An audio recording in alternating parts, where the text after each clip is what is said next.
தம்பி தெரியுதா? யாரு? சின்ன பையனா? சிவபிரகாசம் எனக்கு ஜூனியராக நடித்த பையன், எனக்கு சீனியராக வந்து நிற்கிறான்.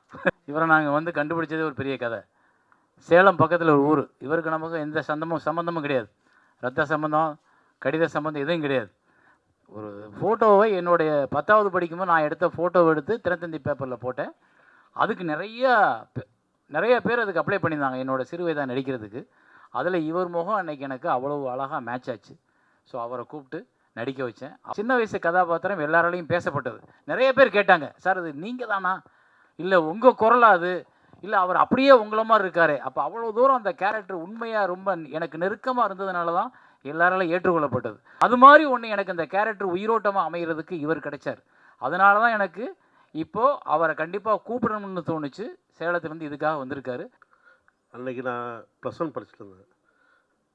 அப்போ வந்து விளம்பரத்தில் வந்து இது மாதிரி சின்ன வயசு சேர நடிக்கிறதுக்காக வாய்ப்புக்காக ஒரு பேப்பர் விளம்பரம் பார்த்துட்டு தான் நான் ஃபோட்டோ அனுப்பிச்சிருந்தேன். சும்மா யதார்த்தமாக அனுப்பிச்சிருந்தேன். அப்போ நான் வந்து அறிவொளி இயக்கத்தில் நடிச்சிட்டு இருந்தேன் ஒரு தெருவில். ஃபோட்டோ பார்த்துட்டு என்னை வர சொல்லி ஃபோன் பண்ணிட்டாங்க. லெட்டரும் வந்துடுச்சு. ஆனால் எங்கள் வீட்டில் அனுப்பலை, பயந்துட்டாங்க எல்லாருமே. அப்போ சாரே ஃபோன் பண்ணி எங்கள் வீட்டுக்கு ஃபோன் பண்ணி பேசினார். அப்போவும் நம்பிக்கை இல்லாமல் ஒரு அசிஸ்டன்ட் டைரக்டர் இங்கேருந்து சேலத்துலேருந்து வெங்கட்டன் வீட்டுக்கே வந்து இது மாதிரி பயப்பட வேண்டாம், நீங்கள் தைரியமாக அனுப்பிச்சி விடுங்க, நாங்கள் பார்த்துக்குறோங்க அப்படின்னு சொல்லி தான் அனுப்பிச்சி விட்டாங்க. எனக்கு எல்லாமே புதுசாக இருந்தது. ஆனால் என் கூட இருந்து அப்பாவா எல்லாவும் இருந்து என்னை கூப்பிட்டு போயிட்டு பத்திரமா கூப்பிட்டு வந்து எங்கள் வீட்டுக்கு சேர்த்துனார்.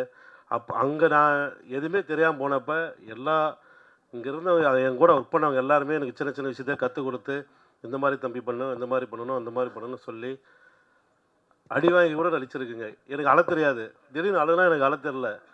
சார் வந்து திட்டியும் பார்த்துட்டாரு. இன்னைக்கு என்னடா பண்ணுவேன், என்ன பண்ண நீ அழுவ அப்படின்னு சொல்லி கேட்டார். ஏன்னா நம்ம ஊரில் எதுவும் அந்த மாதிரி பண்ணதில்லை, செஞ்சதில்லை. அப்போ சார் வந்து சரி உனக்கு அடித்தாவது அழுக வருமானு, அப்போ கூட எனக்கு அழுக வரல.